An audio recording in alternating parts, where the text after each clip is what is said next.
안녕하세요. 복선생의 C4D 스터디 진행하는 복수입니다. 어, 이제 어느덧 9회차가 되었습니다. 사실은 이제 저희가 약속했었던 기간이 이제 다 지나고 저희가 조금 쉬는 시간을 가졌었죠. 그래서 다시 이제 나머지 스터디를 진행하는 그런 순서이고요. 오늘 얘기할 것은 저희가 이제 다루지 못했던 부분들이 사실 이제 기초 모델링 부분들은 어느 정도 설명을 드렸었는데 이제 모델링이 끝난 후에 그걸 꾸며줘야 하잖아요. 그래서 그 재질에 대한 얘기를 오늘 해보려고 합니다. 그래서 이제 뭐 기초적인 덩어리를 만드는 건 이제 다 되시리라 이제 믿어 의심치 않고 네, 재질에 대한 얘기를 시작해 보도록 할게요. 음, 그래서 오늘 다룰 거를 한번 쭉 용어부터 한번 살펴보도록 하겠습니다.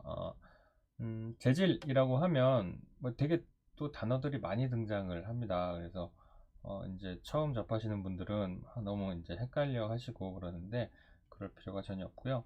우리나라 말로 하면 이제 재질, 질감, 음영, 이런 다양한 용어들이 이제 등장을 하게 돼요. 그래서 일단 영어식으로 보면은 시네마 4D에서는 머티리얼이라고 해서 또 제 발음이 구리니까 단어장을 좀 찾아놨어요. 그래서 음, 머티리얼이라는 것과 이제 그 단어장의 발음들은 좀 이따가 듣기로 하시고 텍스처, 뭐 쉐이더 이런 단어들이 나옵니다.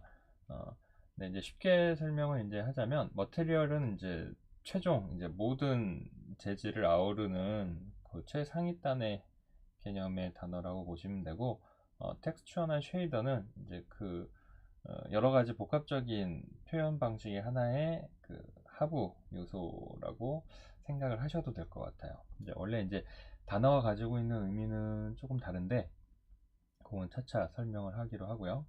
그리고 이제 어, 재질이라고 하는 것은 결국은 우리 눈으로 보는 어떤 오브젝트의 표면 질감이나 뭐 컬러 이런 것들에 대한 느낌을 얘기를 하는 거잖아요. 근데 그걸 볼 수 있는 거는 이제 사실은 빛이 이렇게 물체를 딱 때리고 튕겨져 나오는 그 반사되는 빛을 우리가 눈으로 보고 그 사물의 색깔이나 뭐 질감이나 이런 것들을 감각적으로 이제 받아들이는 거거든요. 그러니까 결국은 빛을 보는 거죠. 말하자면 빛을 보는 것인데 어떤 빛을 보는 것이냐면 사물이 튕겨져 내는 그런 반사하는 사물이 반사 이렇게 해가지고 빛을 튕겨낸 그런 반사된 빛을 우리가 보는 거예요. 그래서 3D는 그걸 흉내를 내요. 이제 빛이 반사가 되는 그 모양을 흉내를 내서 그런 측면에서 뭐 디퓨즈나 뭐 스페큘러, 리플렉트, 리프렉트 어쨌든 빛에 관련된 그런 속성들의 용어고요. 그 의미는 오늘 이렇게 제가 차근차근 설명을 해드리도록 하겠습니다. 그리고 이제 PBR이라고 하는 것은 요즘 이제 한 최근 2, 3년 됐나요? 2, 3년 전부터 이제 여러 게임 엔진이라든지 아니면 그냥 모델링 파이프라인이라든지 해서 이제 텍스처링 파이프라인이 이렇게 PBR 기반으로 많이 바뀌어 가고 있는 추세인데 그것은 그러면 뭐 앞에 단에서 설명한 것과 무엇이 틀리냐 뭐 이런 개념들 근데 이거를 제가 설명해 드리는 것보다는 이거 되게 잘 설명된 강좌가 이제 SNS에서 그 소셜 미디어에서 이렇게 링크가 올라온 게 있어서 그거를 제가 그냥 소개를 해드리고 제가 직접 설명하는 것은 자신이 없습니다. 저도 이제 피지컬 베이스 렌더링은 저도 연구 중이기 때문에 저도 이걸 잘 몰라요. 그래서 공부를 열심히 하고 있는 중이고요. 이 강좌가 되게 설명이 잘 되어 있으니까 그 PBR 관련한 이 링크는 지금 제가 바로 보내드릴게요.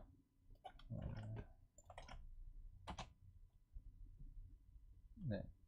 시간이 그렇게 오래 걸리는 강좌가 아니더라고요. 그러니까 한번 보시면 개념 이해하는데 많은 도움이 되실 거라고 생각이 듭니다. 그리고 이제 시네마포드에서 이런 재질에 대한 것들을 이제 다루게 되는 주요 인터페이스가 무엇인지 그래서 재질을 다루는 에디터에 대한 뭐 그런 인터페이스 설명을 하면은 오늘 시간이 이제 지나갈 것 같고요. 이거랑 관련해서 이제 추천도서 제가 첫 시간에 설명드렸던 것 같은데, 디지털 라이팅 앤 렌더링이라는 책이 있고요. 이것은 뭐 시네마 4D랑 관련된 책이 아니라 저희가 이제 CG, 3D 기반으로 이제 작업을 하실 때 이제 포토 리얼리스틱 렌더를 이제 지향하시는 분들은 이 책을 한번 보시면 어떻게 이렇게 사실적이고 실감나는 질감 표현을 하기 위해서 어떤 것들을 고려해야 하는가, 그런 전반적인 디지털 관련 개념과 프로세스들이 굉장히 잘 설명이 되어 있습니다. 그러니까 학생분들이시면 도서관에서 한번 살펴보시고 충분히 소장 가치도 있다고 생각이 들거든요. 그래서 많은 작업자분들이 다 한 권씩 갖고 있는 책이니까 아주 그냥 기본적인 개념을 잡는데 아마 도움이 많이 되실 거예요. 그래서 추천을 해드리고요. 이제 슬슬 시작을 해보도록 하겠습니다. 오랜만에 뵈니까 이제 좋네요. 말도 꼬이고 막 발음 씹히고. 아유, 참. 시작하도록 하겠습니다. 이제 시나포드를 한번 열어봤어요. 열어봤고요. 저희가 이제 간단하게 구를 하나 열어보도록 하겠습니다. 이제 간단한 구형 오브젝트를 하나 여기다 꺼내놨고요. 이제 모델링이 된 오브젝트라고 가정을 해보고 여기다가 이제 모델링이 끝났다면 저희가 무언가를 꾸며줘야 하잖아요. 그래서 하지만 저희는 이게 무엇인지는 이미 우리는 다 알고 있는 것이죠. 모델링 할 때부터 나는 이 물체가 쇠로 된 것인지 뭐 돌로 된 것인지 나무인지 혹은 플라스틱인지를 디자인을 다 설정을 한 후에 모델링이 들어가기 때문에 우리는 얘가 뭔지를 알고 있어요. 그래서 최대한 내가 알고 있는 그것과 이제 가까운 느낌으로 꾸며주는 게 이제 목적인 거죠. 근데 그런 것들을 여러분들이 아직 방법적인 게 서투르시니까 그런 것들을 좀 어렵게 생각을 하시는데 쉽습니다. 아주 개념적으로만 이해를 하시면 이제 아주 고도의 뭐 이런 복잡한 텍스처링이 아니면 기본적인 느낌들은 뭐 크게 오래 걸리지 않아요. 그래서 일단은 이쪽 밑에 하단에 있는 이 빈 회색 공간 있죠. 여기가 재질, 여러분들이 뭔가 이제 재질들을 생성을 했을 때 물감 팔레트처럼 여기 팔레트처럼 질감들이 이렇게 쭉 나열돼서 보여지는 공간이고요. 생성하는 가장 쉬운 방법은 그냥 빈 공간을 더블 클릭을 하시면 돼요. 여기를 더블 클릭을 이렇게 해주시면 이렇게 구형으로 뭐 어떤 MAT라고 이렇게 적힌 아이가 생성이 됐어요. 그리고 그 썸네일이 선택되어 있는 상태에서는 당연히 이쪽 속성창에 어트리뷰트 에디터의 그 재질에 대한 간단한 정보가 뜨겠죠. 네, 이쪽에서 이제 뭐 컬러라든지 뭐 여러 가지 설정들을 바꿔 주셔도 되고 이 썸네일을 한 번 더 더블 클릭을 하시잖아요. 한 번 더 더블 클릭을 해주시면 이렇게 머티리얼 에디터라고 하는 에디터 화면이 팝업으로 하나 뜹니다. 그래서 여러분들이 좀 디테일한 세부적인 에디터 질감을 작업을 하실 때는 이 에디터 팝업을 띄워놓고 하시는 게 좀 편하실 거예요. 그래서 이거를 보는 방법은 이 재질이라는 것은 빛에 의해서 뭔가 이 표면이 우리 눈에 보여지는 그 속성들을 좀 나눠놨어요. 패턴별로 특징이 있는 어떤 특별한 특징별로 컴퓨터가 계산하기 쉽게 이렇게 다 속성들을 쪼개서 나눠 놓은 이런 모습을 보실 수가 있고요. 지금 이 왼쪽에 보이는 것들이 그 특징들이에요. 빛을 받았을 때 얘가 어떻게 보여질지를 이렇게 흉내내는 여러 가지 속성들이 왼쪽에 보시는 이 부분이고요. 그 오렌지 컬러로 선택이 되어 있는 부분, 이 부분은 하이라이트 된 그 속성들이 오른쪽에 펼쳐지는 거죠. 제어할 수 있는 부분. 쉽게 말해서 컬러라고 하는 속성은 기본적으로 이 재질이 가지고 있는 색깔을 얘기하는 거고, 우린 색깔을 정해줘야 하니까 컬러를 선택할 수 있는 여러 가지 장치들을 이쪽 오른쪽에서 조작을 하는 거죠. 그래서 뭐 취향별로 색깔을 선택할 수 있는 다양한 여러 가지 장치들이 이렇게 마련이 되어 있고, 편하신 방법으로 하면 돼요. 보통 디폴트는 이제 이렇게 되어 있죠. HSV라고 해가지고 H는 색상 값이죠, 휴. 그리고 S는 saturation, 채도를 얘기를 하고, value 값은 이제 강도를 얘기를 하는 뭐 그런 개념이니까 보통 이렇게 HSV로도 많이 선택을 하실 거예요. 근데 이게 좀 불편하신 분들은 그냥 이 컬러 칩을 클릭하셔도 또 이런 모습의 이런 인터페이스를 또 포토샵에서 많이 경험하신 분들은 뭐 이런 식으로 선택을 하셔도 좋습니다. 그래서 일단은 뭐 이 세부적인 옵션들이 중요한 것은 아니고 인터페이스를 먼저 그냥 익숙하게 이해를 하자는 거예요. 그래서 왼쪽에 하이라이트된 그 어떤 특징이 있는 요소들이 선택이 되면 그거랑 관련된 아이들이 오른쪽에 쫙 펼쳐진다. 이것만 이해를 하시면 되겠습니다. 인터페이스 자체는 그렇게 어렵지가 않고요. 그래서 우리는 이게 이 어떤 특징이 있는 어떤 것이라고만 자꾸 부를 수가 없기 때문에 이 특징이 있는 속성들을 우리는 C4D에서는 이제 채널이라고 얘기를 합니다. 채널. 그래서 컬러 채널, 뭐 디퓨즈 채널, 뭐 알파 채널, 뭐 이런 채널이라고 얘기를 하고요. 그리고 이제 그런 말들을 많이 들어보셨을 거예요. 뭐 컬러 맵이다, 범프 맵이다, 알파 맵이다. 그래서 맵이라고 쓰는 그 맵이라는 용어는 저희가 오늘은 설명을 하지 않고요. 이제 또 다음을 기약을 하는데, 다음을 기약하는 데에서 다룰 얘기는 이제 매핑에 대한 얘기를 하기 위해서 이제 그러려면 또 UVW 시스템을 설명을 하지 않을 수가 없기 때문에, 네, 그거를 오늘 재질하고 섞어버리면 여러분들이 완전 멘붕 되시니까 UV는 좀 뒷시간으로 미루고요. 오늘은 그냥 재질과 질감, 그리고 빛이 어떻게 작용을 해서 그게 컴퓨터가 어떻게 흉내를 내는지 뭐 그런 얘기를 주로 할 예정입니다. 네. 인터페이스는 다 이해되시죠? 그러면 저희가 아까 처음에 봤었던 용어로 다시 돌아가 보도록 하겠습니다. 짜잔. 얘를 띄워놨던 게 여기로 갔군요.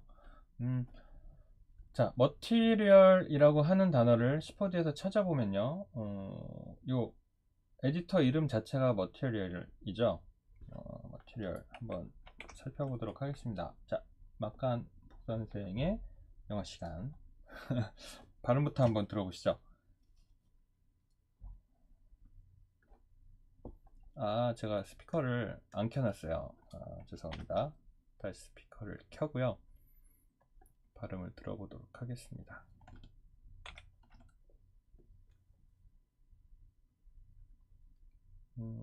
들리시나요? 안 들리시나? 네. 뭔가 또 사운드에 오류가 있나봐요. 뭐 이래. 각자들 들어보시는 걸로 하고 뜻부터 보겠습니다. 머티리얼이라고 하면 이제 첫 번째 뜻은 뭐 직물, 천 뭐 이런 뜻이 있지만 3D에서 얘기하는 뜻은 이쪽 두 번째 뜻하고 가장 어울려요. 뜻 자체가 이런 재료라는 뜻이거나 소재, 그러니까 그 물성 자체를 의미하는 거거든요. 그러니까 이것이 어떤 소재로 만들어져 있는가.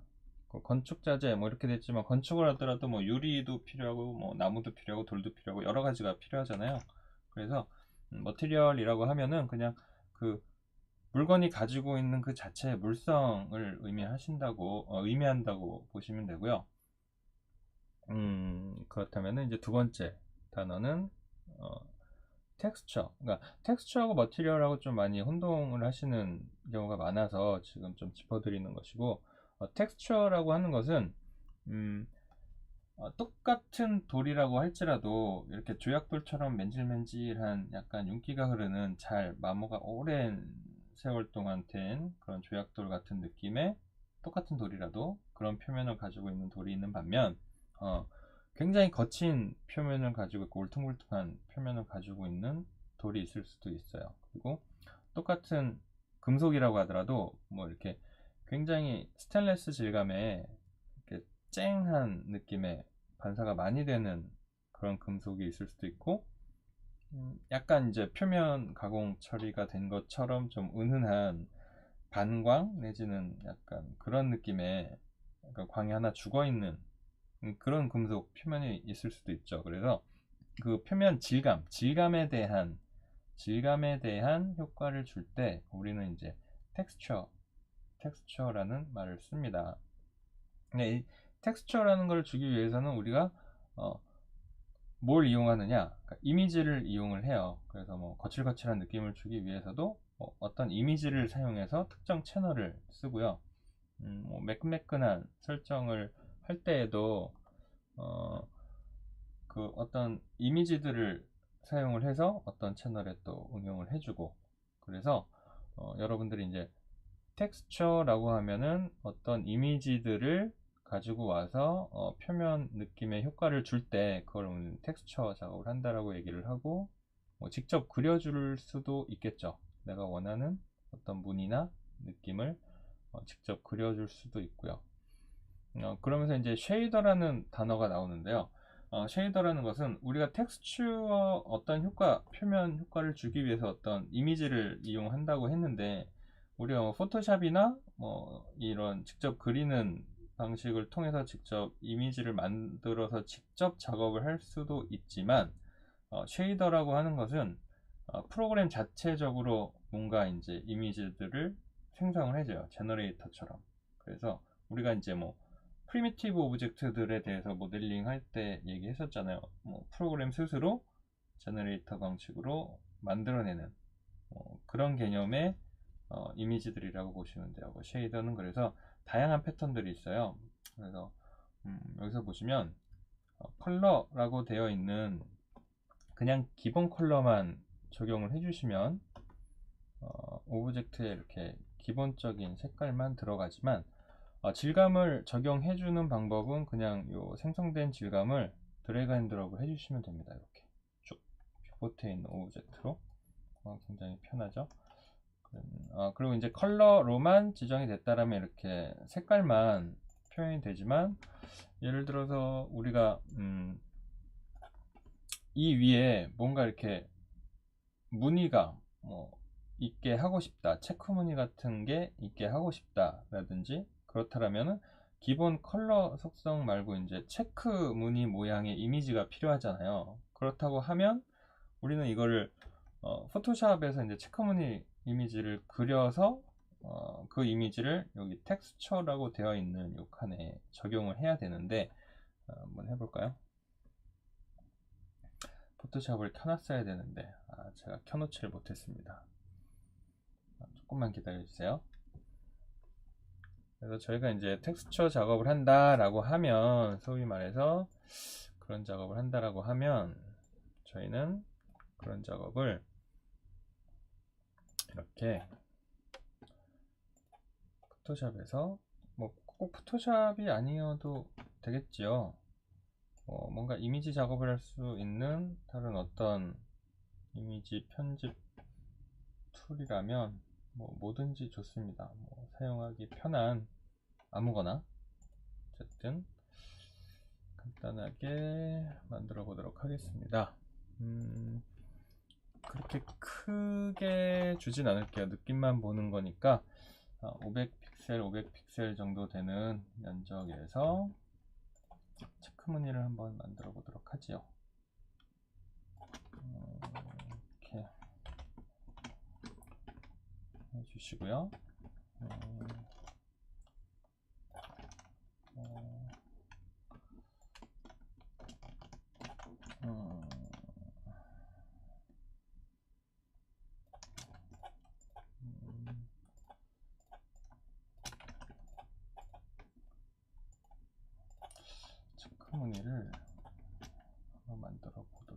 보겠습니다. 이렇게 하면 이제 체크 무늬가 되는데 뭐 아주 심플한 모양이긴 하지만 그래도 좀 뭔가 시간도 걸리고 번거롭고 하잖아요. 일단 세이브를 해 보겠습니다. 세이브를 하고요. 아이코 이런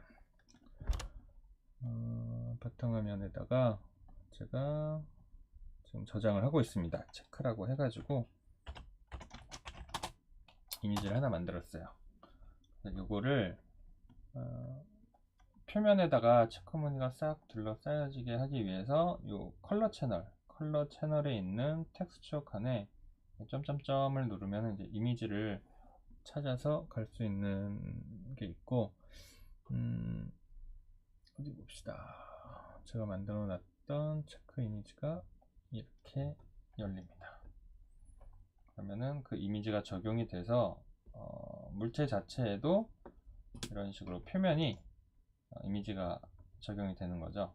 그래서 이 시네마 4D는 이 각각 채널들의 합성이에요. 합성. 질감이라는 거는 이렇게 한 번에 질감이 어떻게 뿅 나오는 게 아니라 이 채널들마다 이렇게 어떤 이미지들을 적용해서 그 특징들을 효과를 표현을 하는데, 그 수많은 효과들을 쫙 만들어서 그것들을 한 번에 합성을 한 그 집합체가 결국은 이 머티리얼이라고 하는 질감입니다. 그 복합적인 구조를 가지고 있죠. 그래서 여러분들이 이 채널들이 너무 많으니까 좀 복잡해 하시는데 전혀 그럴 필요가 없고요. 이런 것들이 이제 인터페이스를 이렇게 한 판에 나오니까 오히려 더 헷갈리시는 분들이 있어요. 근데 이게 심플해서 더 쉽게 느껴지시는 분들이 있고, 이 채널들이 많아서 오히려 더 복잡하게 느껴지는 분들이 있는데, 마야를 예로 들어보면, 마야 같은 경우는 마야를 한번 열어보겠습니다. 이게 마야 화면이고요. 똑같이 하나가 이렇게 만들어졌고요. 마야 같은 경우는 재질 자체가 똑같습니다. 개념은 완전 다 똑같고요. 뭐 별다를 게 없어요. 3D 툴 모든 툴이 마찬가지고, 그 대신에 이제 마야는 뭐가 다르냐면, 이제 좀 지금 재질창이 복잡해 보이시는데, 이렇게 이쪽에 보이시는 것처럼 얘네들을 이렇게 가지치기 되는 것처럼 연결되는 이런 구조를 노드 구조라고 저희가 얘기를 해요. 그래서 이 재질 컨트롤을 이렇게 노드 구조로 할 수가 있어요. 그래서 뭐 예를 들어서 똑같이 컬러 부분에 체크 무늬를 넣고 싶다라고 하면 이렇게 체크 요소를 끄집어 내시는 거예요. 이렇게. 그러니까 이게 이제 말하자면 쉐이더인데, 이런 식으로 아웃풋을 인풋 채널로 이렇게 연결을 해주는 거죠. 그럼 결국은 C4D도 이런 구조를 가지고 있는 거거든요. 근데 인터페이스 자체만 다를 뿐이에요. 그냥 이 머티리얼이라고 하는 이 덩어리가 최상위 레벨로 이제 C4D가 에디터 형태로 있는 거고요. 각 채널들이 어떻게 연결이 되는지는 이렇게 노드 구조로 이렇게 뎁스가 있는 연결 구조라고 보시면 돼요. 이렇게 머티리얼 앞단으로 각 해당 채널에 뭔가 이제 이미지들이 있고, 그게 어떻게 얹혀질지가 또 설정이 있고, 이런 식의 단계들을 거쳐서 각 채널들을 내가 표현하고 싶은 채널들에 뭐 이런 애들이 다 갖다 붙는다고 보시면 돼요. 가지들처럼. 그러니까 내가 모든 채널을 다 쓴다라고 하면 이렇게 뒤에 딸려져 있는 애들이 주르륵 가지처럼 이렇게 쭉 붙겠죠. 그러니까 그런 어떤 특징들, 어떤 모양들을, 이미지들을 설정해주는 그런 특징들이 하부 구조로 쭉 있고, 그게 이런 머티리얼이라고 하는 테두리에 통합돼서 결국은 합성된 이미지로 표현되는 게 재질이고, 이런 구조로 되어 있다. 얘는 이제 시각적으로 저희가 볼 수가 있으니까 오히려 이게 더 쉽다고 느껴지시는 분들이 있고, 막 가지치기처럼 복잡하게 보여서 또 이게 또 싫다는 분들도 있고, 그건 뭐 개취죠. 개인 취향. 학생들이 또 줄임말들을 써가지고 저 되게 나쁜 말인 줄 알았는데 개인 취향이라고 하더라고요. 저한테 욕하는 줄 알았어요. 그래서 아무튼 여담이고, 재질이라는 거는 이렇게 각 채널 안에서 쓰는 이런 요소들이 뎁스로 있다고 보시면 되고요. 저희는 그렇다고 이 뎁스를 못 들어가느냐? 들어갈 수 있습니다. 이렇게 그 해당 채널의 그 칸을 클릭을 해보시면 그 쉐이더, 그 해당 쉐이더라고 하는 뎁스로 이렇게 들어가요. 하나 앞으로. 근데 이게 지금 뎁스가 하나로 들어간 화면이고, 안으로 뎁스가 들어가게 되면 이렇게 위쪽으로 가는 화살표가 활성화가 되고요. 다시 앞단으로 이제 뎁스를 하나 이동하고 싶을 때는 위쪽 화살표를 누르시면 이렇게 다시 루트로 돌아오죠. 그래서 인터페이스는 이렇게 뎁스를 들어갔다가 나왔다가도 할 수 있고, 각각 채널별로 이렇게 필요한 요소들을 꺼내 쓰면 된다. 그런데 이제 쉐이더라는 것은 무엇이냐? 쉐이더라는 것은 이렇게 저희가 직접 지금 체크 무늬를 이미지로 만들어서 갖고 와서 이렇게 썼잖아요. 근데 그렇게 하지 않고 저희가 좀 많이 쓰는 패턴이라든지 아니면 좀 특수한 효과라든지 이런 것들을 시나포드에서 자동으로 만들어주는 생성해내는 방식의 그 이미지 생성하는 애들이 있는데 걔네들을 쉐이더라고 부르는 거고요. 요 이미지를 불러오는 이 칸에 오른쪽 점점점을 찍으면 우리가 뭐 어떤 파일을 찾아 들어가는 경로를 찾아 들어가서 파일을 집어내는 인터페이스가 뜨지만 이 왼쪽 화살표를 클릭을 하시면 여기서 쉐이더들을 선택해서 적용을 할 수가 있어요. 이미지 대신에.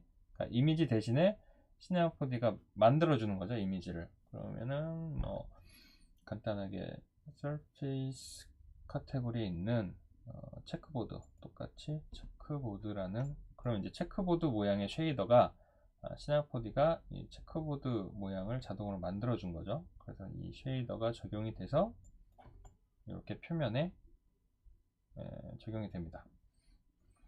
근데 이 쉐이더가 왜 편하냐면은 시나포디가 얘네들을 생성을 해주기 때문에 컨디션들을 바꿔줄 수가 있어요. 똑같은 체크보드라고 하더라도 만약에 우리가 조금 전에 포토샵에서 체크보드를 만들어 줬잖아요, 이미지를. 근데 이 체크 무늬가 지금 너무 벙벙해서 얘를 좀 촘촘하게 하고 싶다라고 한다면 그 이미지를 포토샵에서 다시 사이즈를 촘촘한 체크 무늬로 다시 만들어 줘야 하잖아요. 근데 만약 쉐이더를 썼다면 이 쉐이더 하나 뎁스 안으로 들어가 가지고 이런 프리퀀시 값을 올려주면 격자 간격이 이렇게 촘촘해집니다. 그러니까 얘는 결국은 저희가 모델링 할 때 프리미티브 오브젝트의 편리한 장점을 설명했던 것과 어떻게 보면은 같은 맥락인 거죠.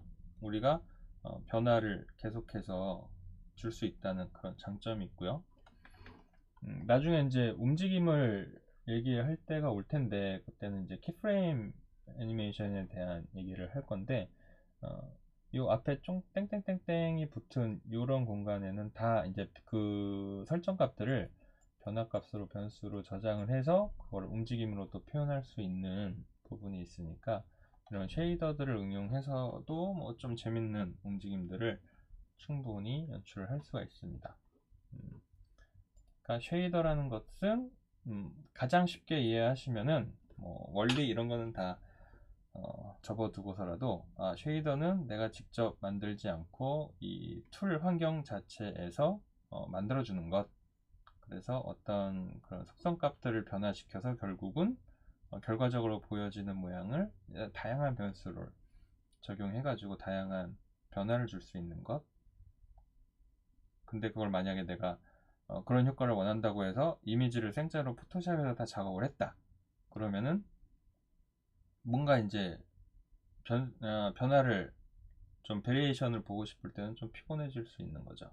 그러니까 여러분들은 요 쉐이더가 어떤 것들이 있는지 한번 이렇게 하나씩 끄집어내서 보시고 만약 이해가 잘 안 되시면 도움말을 보세요. 그래서 도움말을 보시면 또 잘 설명이 되어 있으니까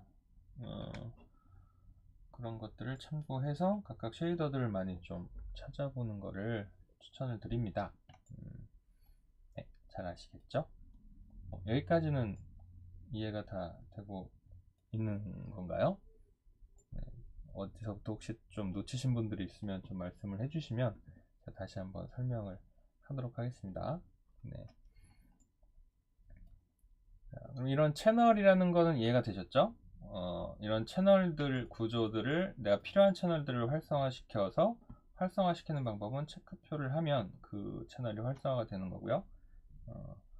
내가 필요한 부분만 활성화를 해서 쓰면 되는데, 그 세부적으로는 이런 텍스처, 기본 설정 말고 특정한 내가 모양이 원한다. 그러면은 이제 이미지를 연결해서 쓸 수 있는 이 텍스처 부분에 그 이미지를 가지고 와서 적용시키면 된다. 근데 그거를 내가 이미지 작업을 했다라고 하면 파일을 끌어다 쓰면 되고, 그게 아니라 프로그램에서 진짜 그냥 직접 만들어주는 생성해주는 이미지들을 쉐이더를 쓰고 싶다면 앞에 화살표를 찍어서 원하는 쉐이더를 선택을 하시면 되고, 그 쉐이더에 대한 설정을 하고 싶다라고 하면은 그 적용된 쉐이더 부분을 클릭을 하셔서 한뎁스 안으로 들어가는 거죠. 그러면 그 쉐이더에 대한 설정을 할 수가 있다. 결국 이게 노드예요, 노드. 아까 마야에서 보셨던 그 뎁스를 이렇게 이동하는 개념이 결국은 아까 마야에서 봤었던 그 노드 구조랑 똑같은 거죠. 네. 아까 하이퍼 쉐이드를 제가 닫았었나요?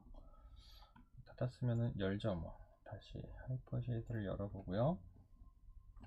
네.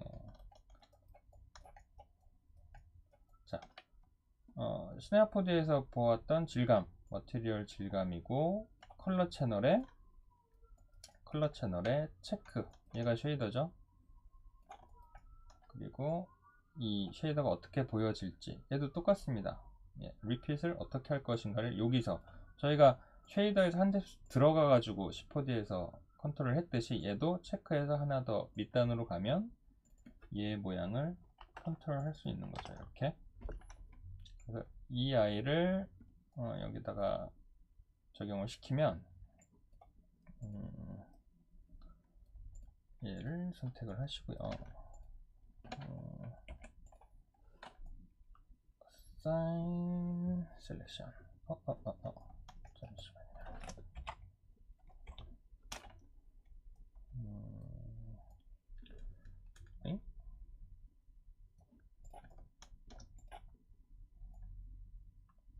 이거 적용 어떻게 하더라? 제가 너무 오래돼가지고 까먹었어요.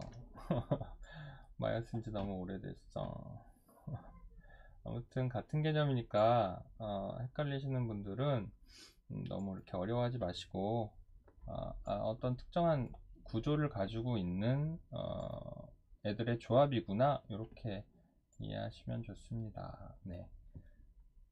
자, 그러면은 이제 적용하고 뭔가 이렇게 인터페이스에 대한 느낌도 대충 아셨을 거예요. 그러면은 이제 도대체 이제 컴퓨터가 무슨 흉내를 내는 건지를 이해를 하셔야 이 채널들을 사용하시는 거잖아요. 그래서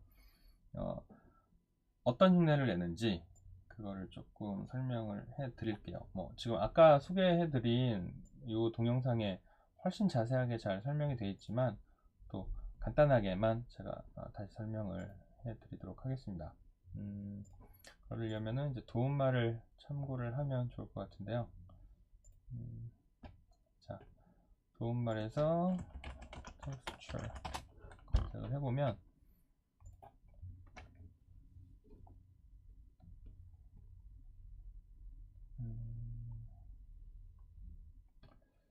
이것이 이게 바로 트리 구조가 안 나와가지고 검색을 꼭 한번 해줘야 그 트리 구조가 활성화가 되는 그런 신기한 현상이.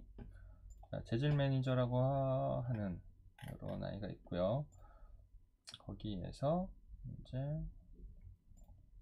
뭐 각각 채널이라고 제가 말씀을 드렸잖아요. 그 각각 채널들이 어떤 역할을 하는지 설명이 되어 있습니다. 그래서 이거를 지금 다 모르셔도 돼요. 지금 다 모르셔도 되고 오늘 설명해 드릴 거는 이제 컬러 채널, 표면 컬러에 대한 얘기, 확산, 그리고 반사 정도가 될 것 같아요. 그 부분만 일단 먼저 이해를 하시면 기본적인 질감 표현을 하실 수가 있습니다. 그래서 블라블라 너무 많죠. 이 말들이 많은데 이걸 보시는 것보다는 기본적인 거를 이해하시려면 오히려 이 튜토리얼 쪽에 가서 보시는 것도 나쁘지 않을 것 같아요. 자, 이 그림을 보시면 빛의 속성을 좀 이해하는 데 도움이 됩니다. 자, 볼까요? 자, 프린트 스크린을 하나 찍어 가지고요, 포토샵에다 한번 붙여보도록 하겠습니다. 잠시만요. 이런 것들도 할 생각이었다면 미리 붙여놨으면 좋았을 텐데 제가 이걸 왜 붙여놓지 않았을까요? 왜 그랬을까요? 네, 저는 이삿짐을 싸느라 좀 정신이 없었습니다. 네, 그래서 그렇습니다. 제가 주말에 이사 가거든요. 너무 정신이 없어요. 그러니까요, 제가 너무 이렇게 진짜 열심히 하고 있다니까요. 최선을 다하고 있습니다. 네. 네, 깔끔하게 이제 정리가 됐고요.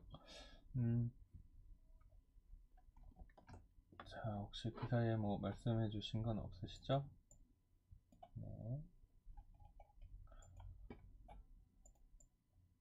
자, 요거를 한번 보도록 하겠습니다. 빛은요, 물체가 보여지는 그 표면 질감은 결국 빛이 어떻게 얘를 맞고 튕겨져 나오느냐, 그거에 대해서 이제 우리가 눈으로 보고 느끼는 거라고 했는데, 빛이라는 게 파장이거든요. 결국은 어떤 파장이냐면은 우리가 어렸을 때부터 많이 들어왔었던 것들의 파장입니다. 빛은 가시광선일 경우에는 빨주노초 파남보의 파장이 다 합쳐져서 흰 빗줄기로 되어 있는 거잖아요. 그래서 만약에 이렇게 빛이 이렇게 땅 하고 얘를 때리면, 빛이 얘를 땅 하고 때리면요, 너무 가늘게 그려지고 있네요. 빛이 얘를 이렇게 땅 하고 때리면 어디선가는 얘가 부딪혀서 이렇게 슝 하고 튕겨져 나가죠.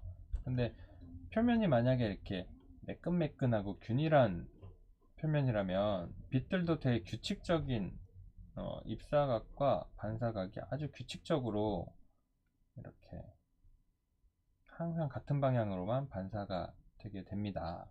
이제 그럴 때 우리가 이제 그 빛은 하얀 이제 하이라이트로 인식을 하게 되고, 소위 말하는 이제 스페큘러라고 하는 게 그런 하이라이트 부분을 얘기를 해요.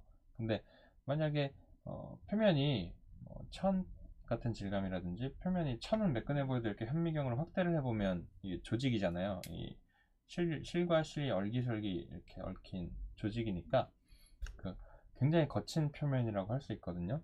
빛 입자의 입장에서 보면, 그럼 걔네들은 얘를 딱 맞고 튕겨 나갈 때 예쁘게 매번 이런 방향으로만 튕겨져 나가는 게 아니라 막 이쪽으로 들어가고 이쪽으로 들어가고 이쪽으로 들어가고 막 반사가 정신없이 돼요. 그래서 우리는 이런 것들을 이제 난반사라고 얘기를 합니다. 그럴 때 이제 하이라이트가 없어지면서 뿌옇게 부드러운 표면 느낌이 나는 거죠. 근데 얘는 아주 정확한 각도가 유지돼서 반사가 되기 때문에 이런 것들을 우리는 정반사라고 얘기를 하고요. 제가 다음 장 찾아놓은 거를 다시 한번 보면 쉐이드를 아직 안 봤었구나. 디퓨즈라고 하는 뜻은 자, 분산된 빛, 뭐 이런 뜻을 갖고 있잖아요. 그래서 반사가 되고 나서 빛들이 이렇게 쫙 반사각으로 퍼질 때 얘들이 되게 산만하게 분산된다는 그런 의미예요. 그래서 그런 모양을 흉내내는 채널이 디퓨즈 채널이고요. 스페큘러라고 되어 있는 것은 광학적인 의미에서 정반사성의 이런 뜻을 갖고 있잖아요. 그러니까 정확한 반사를 한다는 뜻이겠죠. 그래서 스페큘러는 정확한 반사를 하고 빛이 퍼지질 않기 때문에 흰 빗줄기 그대로 우리 눈으로 보여지게 되는 뭐 그런 원리입니다. 쉽게 설명을 해드리자면, 그래서 정반사가 되는 부분들은 이렇게 하얗게 반짝반짝한 반딱반딱한 이런 모양의 질감 표현이 되고요. 약간 난반사가 되는 표면 질감 같은 경우에는 이렇게 뿌옇게 부드러운 그런 표면 질감의 느낌을 우리가 느끼게 되죠. 네. 근데 그런 게 있어요. 모든 에너지는 에너지 보존의 법칙이라고 해야 될까요? 모든 에너지는 자기가 가지고 있는 양을 그대로 유지하는 속성이 있습니다. 물리적으로 그렇다네요. 저도 깊은 연구를 한 건 아닌데 그렇답니다. 근데 말하자면 이런 거예요. 똑같은 양의 빛이 들어왔어요. 똑같은 양의 빛이 들어왔는데 얘는 막 정반사가 일어나서 스페큘러가 이렇게 맺히고 있어요. 그러면 그만큼 정반사 되는 양만큼의 빛은 스페큘러로 표시가 되고, 그렇지 않은 좀 덜 확산된 광들의 양이 좀 덜하겠죠. 정반사가 많이 되고 있으니까. 그렇기 때문에 이제 다른 부분의 광량들은 좀 어두운 그런 느낌이고요. 표면이 이제 부드러워서 이렇게 스페큘러가 맺히지 않고 뿌옇게 톤이 돌아가는 애들은 스페큘러에 맺히는 만큼의 빛을 다 나눠서 확산광으로 이렇게 표현을 하기 때문에 상대적으로 이렇게 넓은 표면이 이렇게 밝게 들어간다고 보시면 돼요. 그래서 질감을 주실 때 근데 이거를 한 번에 띡 하고 해주면 좋은데 이게 채널이 다르거든요. 디퓨즈를 연산하는 채널과 스페큘러를 연산하는 채널이 달라요. 그래서 우리는 그거를 자연스럽게 보이도록 저희가 믹싱을 해주는 거예요. DJ처럼 스페큘러 양을 좀 모양을 조절을 해주고 이런 디퓨즈의 이런 퍼지는 밝기와 퍼지는 모습을 가지고 좀 조절을 하고 그걸 조합을 해가지고 여러분들의 질감을 기본적인 느낌을 잡으시면 돼요. 네. 네. 그리고 언리얼이나 유니티 같은 게임 엔진에서는 근데 이거를 그냥 한 방에 처리를 한다는 거죠. 제가 지금 조금 전에 말씀드렸던 빛의 양을 유지를 한 채로 만약 스페큘러가 많아져 버리면 확산광 자체가 좀 줄어들고 스페큘러가 좀 약하면 상대적으로 확산광이 좀 이렇게 좀 밝은 부분으로 표현이 되고 근데 그런 양 조절을 이런 언리얼이나 유니티 같은 게임 엔진에서는 개별적으로 하지 않고 한 방에 그냥 실제 물리적인 그 법칙 그대로 적용을 해서 쉐이딩을 한다고 해가지고 그렇기 때문에 용어 자체를 아까 제가 살짝 보여드렸던 physically based rendering 이라는 용어를 씁니다. 그래서 정말 물리적인 규칙을 베이스로 깔고 그걸 적용해서 렌더링을 한다는 의미고요. 그렇기 때문에 작업자 입장에서는 굉장히 굉장히 좀 뭐랄까 편하죠. 편하고 요즘은 또 하드웨어가 좋아졌기 때문에 효과도 좋고 여러 가지 장점이 있다고 합니다. 그래서 이런 것들을 좀 궁금하신 분들은 요거 검색 키워드로 하셔가지고 찾아보시면 개념 설명에서부터 관련된 툴 사용하는 방법 이런 것들이 막 많이 수도 없이 나와요. 그래서 여기 지금 단체 톡방에 있으신 분들도 분명히 그런 거 다 리스트가 있는 분들이 분명히 있어요. 그러니까 서로 공유를 해보시면 이런 물리 기반 렌더링에 대한 컨텐츠들도 조금 그냥 내가 꼭 하지 않더라도 참고로 알아두시면 좋은 그런 분야입니다. 네. 빛의 속성을 설명하다가 잠깐 PBR로 빠졌었는데 다시 돌아와서 근데 저희는 이제 시작 단계잖아요. 이제 나는 아직 걸음마 단계니까 저렇게 막 대단한 무시무시한 용어를 접하게 되면 좀 멈칫하게 되니까 저희는 이제 기본에서부터 좀 출발을 해보도록 하자는 거죠. 그래서 이렇게 스페큘러라는 정반사되는 부분에 표현되는 빛의 모양과 이렇게 난반사되는 그런 면적의 모양을 우리는 기본적으로 조절을 해줘야 된다. 그런 거를 설명을 해드렸고요. 그걸 어디서 조절을 하느냐? 어디서 조절을 하냐 하면, 자, 기본 질감을 지우고요. 여기서 기본 질감을 선택하고 지금 딜리트를 누르면 질감, 팔레트에 있는 질감 자체가 없어졌어요. 그리고 여기에 질감이 적용될 때 붙었던 이 질감 재질 태그가 원래 원본이 없어졌기 때문에 이렇게 뿅 물음표가 떴죠. 그래서 얘도 그냥 지워주시면 됩니다. 딜리트 키로. 제가 키를 안 켰군요. 키를 눌렀을 때 제가 뭘 누르는지를 보실 수 있게 해드렸었는데 오늘 정신이 없다 보니까 그걸 키지를 않았네요. 죄송합니다. 난 뭐 맨날 이렇게 죄송한 게 많은지 그러네요. 자, 오늘은 그게 좀 잘 안 될 것 같네요. 위치를 다시 잡아줘야 되는데 지금 딴 위치에 잡혀 있어요. 무슨 말인지 모르실 거예요. 지금 제가 무슨 말을 하는지. 자, 지금 기본 빛을 보고 아무 재질을 안 줬을 때도 뭔가 쉐이딩이 느껴지지만 일단 더블 클릭을 하고 기본 질감을 부여를 했습니다. 그리고 일단은 라이트를 하나 꺼내 보도록 할게요. 라이트가 있어야 의미가 있는 거니까요. 질감은.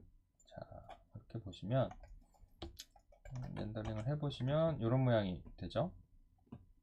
근데 뭐 하이라이트고 뭐고 잘 모르겠어요. 그죠? 아직까지는요. 더블 클릭을 해서 머티리얼 에디터를 꺼내 보도록 하겠습니다. 자, 1차적으로 디퓨즈부터 설명을 할게요. 디퓨즈라는 거는 기본적으로 이제 디퓨전이라는 채널에도 있긴 하지만 기본적으로 컬러 채널에서 그 디퓨즈 처리를 합니다. 그래서 디퓨즈 되는 느낌을 두 가지 모드로 일단은 사용을 할 수가 있어요. 그래서 램버션이라고 되어 있는데 이게 이제 뭐 마야 쪽에서는 램버트, 그러니까 무광 재질을 얘기를 하는 거고요.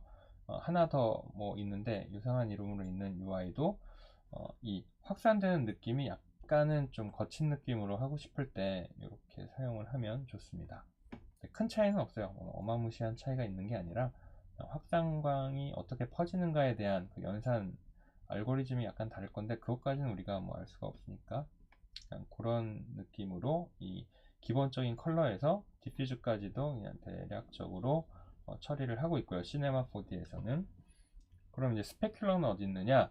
예전 버전에서는 이제 스페큘러가 채널이 별도로 스페큘러라고 있었던 걸로 기억을 하는데 버전이 좀 이제 최신 버전으로 오면서 그게 반사 채널하고 합쳐졌어요.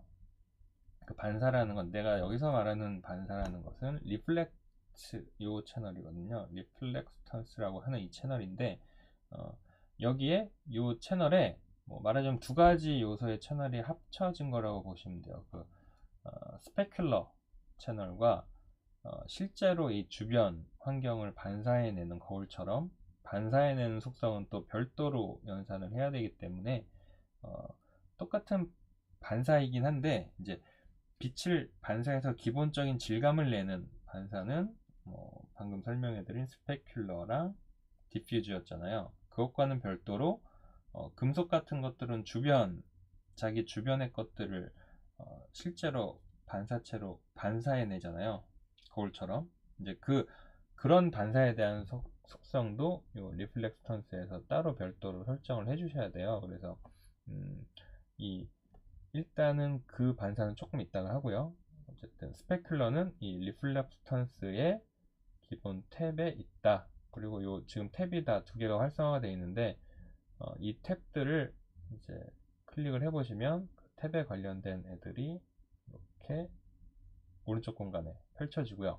이 레이어라는 거는 저희가 이제 이 반사되는 재질들을 여기 하나 추가를 할 수가 있어요. 이런 식으로 레이어 형식으로 추가를 해서 만약에 이런 요소를 추가를 했다라고 하면 이제 거울처럼 반사가 되는 그런 속성이 추가가 되는 거죠. 그래서 그거를 제일 앞단에 레이어라는 탭에서 이렇게 포토샵 레이어 만지듯이 큰 마스터 키처럼 이렇게 조절을 해 주실 수가 있고요. 세부적인 것들은 이제 그 레이어에 해당된 세부 탭들로 가서 세부 조절을 하실 수가 있어요. 그러니까 요 레이어라고 되어 있는 요 앞단이 이제 마스터 인터페이스라고 보시면 되고요. 모든 이제 하부의 구성 요소로 이렇게 리스트가 되어 있는 이 마스터라고 보셔도 되고 루트 개념으로 보셔도 될 것 같아요. 그리고 각각 레이어들이 여기 가로축으로 탭으로 펼쳐지는 거죠. 그래서 그렇게 이해를 하시고 쓰면 되고요. 그 생성된 레이어는 언제든지 얘네들을 리무브 해가지고 지워주실 수가 있습니다. 그럼 이제 스페큘러를 잡아보도록 할게요. 스페큘러는 일단은 여러 가지 또 타입들이 있는데, 기본적으로는 이제 전통적으로 쓰던 방식을 이제 불린 스페큘러를 쓰시면 되고요. 이게 여기 보시면 스페큘러가 어떻게 맺혀지는지에 대한 넓이를 좁게, 뭐 이렇게, 그리고 스트렝스는 강하게. 그럼 조금 더 광택이 있어 보이는 느낌인 거죠. 그래서 이 스페큘러의 모양을 뭐 이렇게 넓게 퍼지게 해줄 수도 있고요, 좁게 해줄 수도 있고, 포롭 값을 줘서 뭔가 이렇게 면적을 줄 수도 있어요. 그러니까 다양한 느낌의 이렇게 빈 맺힘 모양을 여러분들이 요 인터페이스에서 조절을 해주시면 됩니다. 그리고 나서 이제 전체적인 강도를 만약 조절을 하겠다라고 하면 이제 레이어 단에 오셔가지고 전체적인 강도를 뭐 이렇게 조절을 해준다든지 뭐 그런 식으로 스페큘러 조절을 해주시면 되고요. 그래서 렌더를 해보시면 아까보다는 이제 쨍한 뭔가 스페큘러가 맺히게 되는 거죠. 자, 그래서 스페큘러와 디퓨즈에 대한 느낌을 좀 봤고요. 이제 거울처럼 반사되는 프리뷰 썸네일을 요거를 말씀하시는 건가요? 요거를 말씀하시는 건가요? 요게 어떻게 키우는지 몰라요. 만약 이걸 크게 해달라는 말씀이시면은 요거를 이렇게 띄워서 볼 수가 있겠네요. 그렇죠? 근데 이렇게 보는 것과 뭐 뒤에 지금 비포트 보시는 거랑 그렇게 크게 차이가 없을 것 같아요. 네, 이게 저희가 뭐 엄청난 환경을 주는 게 아니라 가지고 뭐 이렇게 보든지 크게 차이가 없으실 것 같습니다. 그래도 키웠습니다. 이런 방법이 있네요. 네. 자, 그리고 반사 재질은 리플렉스턴스라는 요 채널에서 애드 버튼을 눌러 주셔가지고 여러 가지 반사 재질 중에 이제 선택을 해서 쓰시면 되는데, 거울 반사를 주실 때는 뭐 네 가지 중에 하나 아무거나 주시면 뭐 이렇게 좀 반짝반짝한 금속과 같은 질감을 내주실 수가 있고요. 이 반사되는 정도는 여기 리플렉션 스트렝스라고 하는 이 값으로도 조절해 주실 수가 있고요. 컬러를 조금 빼주셔도 돼요. 이 러프니스를 제가 지금 뺐나요? 리플렉션 스트렝스 뺐고 브라이트니스를 좀 빼도 이제 반사도가 이제 조금씩 달라지게 되는 거죠.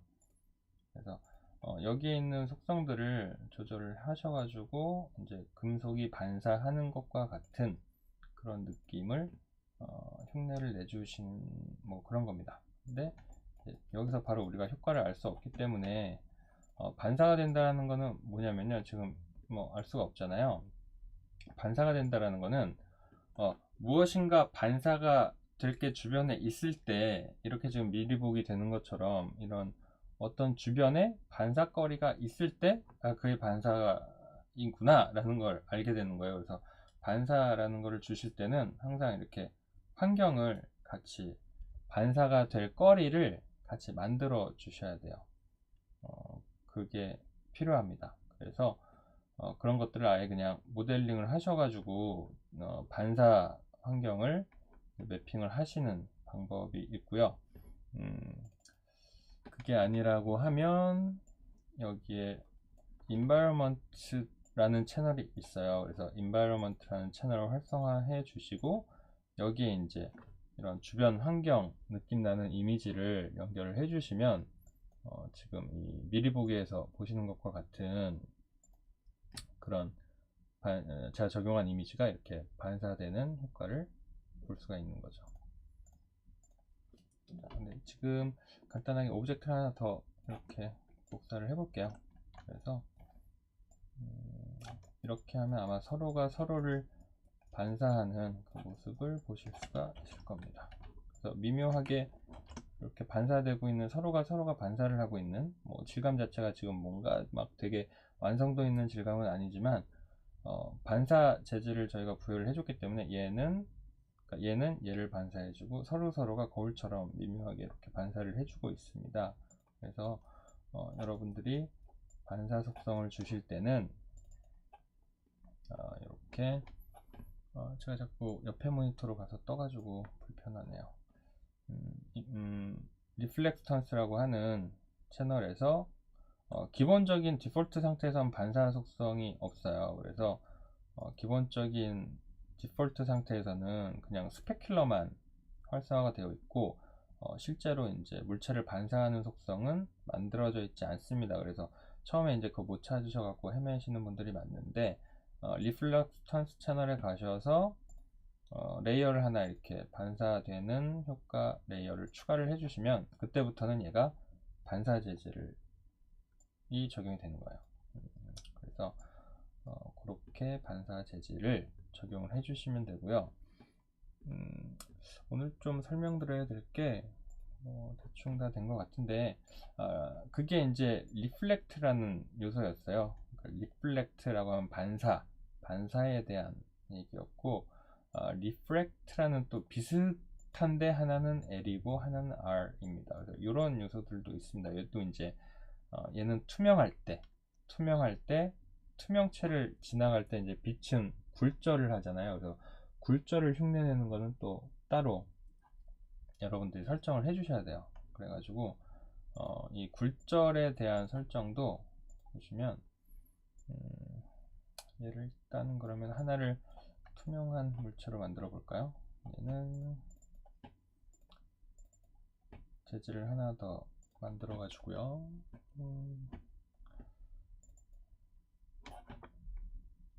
자, 가지고 왔습니다.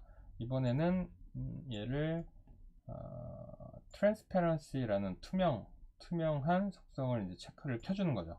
투명한 상태로 만들고 싶으니까. 그래서 투명한 상태로 가지고 가서 이제 약간 반투명한 상태로 만들어 주고요. 여기 보시면 refraction이라고 되어 있는 수치가 있습니다. 그래서 렌더링을 해 보시면 여기다가 적용을 하고요. 자, 이렇게 렌더링을 해 보시면 잠깐만요. 얘가 왜 투명해지지 않는 이유 아시는 분 알려주세요. 자, 완전 투명해졌네. 완전 투명해졌죠. 네, 여기서 굴절도를 저희가 조금 이렇게 변화를 시켜줘 보잖아요. 그러면은 지금 저쪽에서부터 들어오는 빛이 굴절이 돼 가지고 아까 조금 전과는 좀 다른 빛의 반사나 뭐 굴절 같은 것들을 얘가 반영을 해 가지고요, 뒤에서 비춰지는 이런 모습들이 빛이 굴절된 것들을 다 적용해서 표현을 합니다. 그래서 이게 만약에 뭐 주변 이미지들이 더 조성이 되어 있고 뭐 유리 자체가 두께가 있다 뭐 이러면은 훨씬 이제 유리 질감 같은 것들이 실감나게 표현이 되는데 그래서 굴절에 대한 것들은 여기 지금 보시는 투명한 트랜스페런스 채널에서 이 리프렉션에 대한 옵션 값들을 여러분들이 설정을 해주시면 그런 것들을 이런 효과들을 보실 수가 있어요. 자, 이런 효과라든지 이런 모여지는 부분들의 이제 주변 반사된 이미지들이 이렇게 일정한 자기가 가지고 있는 굴절률에 따라서 빛이 굴절해갖고 반사로 맺히고 뭐 이런 효과들이 표현이 되는 거죠. 그게 이제 트랜스페런스 채널을 활용을 하실 때 여러분들이 보실 수 있는 효과입니다. 네, 뭐 이런 모습들이죠. 이런 모습들. 그리고 뭐 이거는 이제 뭐 투명했을 때 어떻게 이제 흐림 효과를 어떻게 줄 것인가, 뭐 그런 거에 대한 얘기고요. 자, 그래서 굴절과 여러분들이 처음 초보 단계에서 좀 신경 쓰실 것들은, 그래서 컬러 채널, 그리고 이런 투명, 그리고 굴절, 그리고 반사라고 되어 있는 리플렉스턴스에서 기본적으로 스페큘러가 있고, 더 이제 이런 거울처럼 이런 물체를 반사시키는 것들은 추가로 여러분들이 그 반사 효과를 내주는 효과들을 레이어에서 추가를 해주셔서 뭐 이런 효과들을 추가하시면 돼요. 근데 이게 아주 그냥 무인 상태에서 저런 채널들을 막 추가해 나가시는 방법이 좀 많이 애매해요. 그래가지고 제가 추천하는 방법은 뭐냐면요, 물론 도움말도 보시면은 굉장히 도움이 많이 되고요. 도움말도 보시면서 어떤 걸 찾아보시냐면, 저는 컨텐츠 브라우저를 많이 연구라고 하면 되게 대단하고, 컨텐츠 브라우저를 참고로 해서 그 재질을 많이 분석을 해요. 그래서 뭐 글래스다라고 하면은 이미 여러분들이 초보 단계에서 쓰고 싶다라고 되어 있는, 뭐 쓰고 싶다라고 할 만한 재질들은 거의 한 7, 80%는 여기 다 있어요. 뭐 메탈, 뭐 플라스틱, 뭐 이런 벽체 같은 느낌, 나무 같은 느낌, 뭐 이런 것들이 기본적인 재질이 다 여기 지금 컨텐츠 브라우저에 다 있기 때문에 꺼내 쓰시면 되는데, 그냥 또 꺼내만 쓰시는 것보다는 내가 원하는 느낌의 거를 베이스를 이걸로 깔고 가시고요. 이것들이 어떻게 세팅이 되어 있는지를 이제 거꾸로 공부를 해보는 거죠. 어떤 채널들이 켜져 있고, 지금 그 채널들에서 세팅 값이 어떻게 되어 있고, 아까 굴절 같은 경우 이제 리프렉션 값이 1.2로 되어 있잖아요. 이것도 아마 디폴트 값이 어떤 이제 물리적인 수치에 맞춰져서 나오는 값이기 때문에 훨씬 더 리얼할 거예요. 그래서 반사 같은 것도 마찬가지고요. 스페큘러도 마찬가지고요. 지금 이미 채널이 한 3개 정도 있죠. 그 하나 뎁스 안에. 그러니까 여러분들이 재질을 공부할 때는 너무 이렇게 생짜로 무에서 유를 만들어 나가는 방식은 별로 추천하지 않고요. 이미 잘 돼 있는 것들을 꺼내서 사용하시면서 그거를 거꾸로 분석해 나가는 그런 공부법을 제가 추천을 해드립니다. 그래야 또 재미도 빨리 붙고, 그게 정답이 있는 거를 답안지를 봐가면서 문제집 푸는 뭐 이런 기분이잖아요. 그래서 그런 방식을 좀 많이 추천을 해드리고요. 그리고 나서 이런 거 한번 또 살펴보시면, 아까 제가 요 튜토리얼에서 재질 작업하기라는 이 튜토리얼을 보시면 유리 재질, 크롬, 고무, 컬러, 가죽, 금속, 저희가 그냥 대체적으로 많이 사용하는 그 재질을 어떻게 구성을 했는가에 대한 설명이 이렇게 주르르륵 나와 있습니다. 그래서 이런 거 한 번씩 꼭 읽어보시고요. 여러분들이 이제 조금 더 재질에 대한 개념을 이해하시고 내 모델링에 적용을 해보시면 훨씬 더 재밌는 3D 제작 경험을 하실 수가 있을 것 같아요. 그래서 뭐 되게 깊게 제가 작업으로서 뭔가 완성도 있는 작업을 지금 보여드리지는 못했지만 개념적인 설명 위주로 많은 설명을 드렸고요. 오늘은 이제 이쯤에서 마무리를 할까 합니다. 예, 제가 이사 준비도 마저 해야 하고 저희가 또 이렇게 좀 짧았지만, 저희가 또 기회가 되면 제가 가능하면 일주일에 한 번은 해보려고 하고 있어요. 그래서 부족하지만 매번 같이 참여를 해주셔서 너무 감사하고요. 오늘은 여기서 급 마무리를 하도록 하겠습니다. 네, 감사합니다. 카톡방에서 조금 더 있다가 오늘 헤어지도록 하죠. 감사합니다.